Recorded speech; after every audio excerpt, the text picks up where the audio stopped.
Concerns this evening that not enough Jamaicans are being tested for HIV/AIDS. Infectious diseases specialist Dr. Kathy Pate Robinson says one primary factor is stigma. TVJ's Shamela Pullen reports. An estimated 32,000 Jamaicans are living with a human immunodeficiency virus, HIV, and acquired immune deficiency syndrome, AIDS. That's according to infectious diseases specialist Dr. Kathy Pate Robinson. Dr. Pate Robinson says half of those persons are infected but still do not know.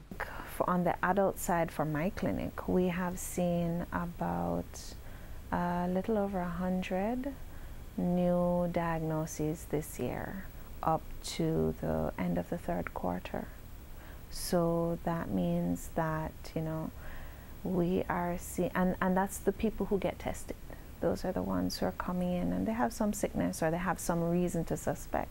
The ones who haven't reached that stage, they still don't know. Despite numerous public education campaigns over the years, stigma is still a major problem. Dr. Pate Robinson says this is why a lot of persons are afraid to get tested. If you have HIV, people shun you.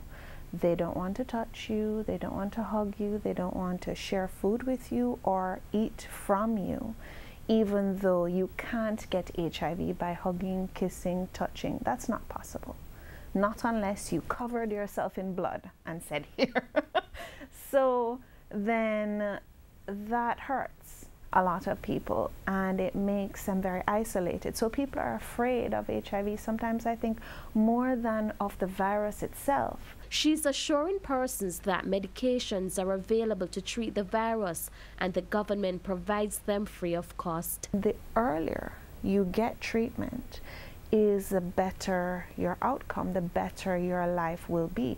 Because if I catch the HIV when I just have 20 copies of the virus in my blood and I start treatment, just for argument's sake, then that number of virus will not be able to multiply rapidly and expand its population.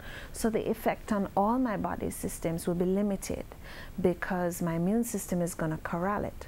It can't eradicate. With your health report, I'm Shamela Pullen wishing you good health.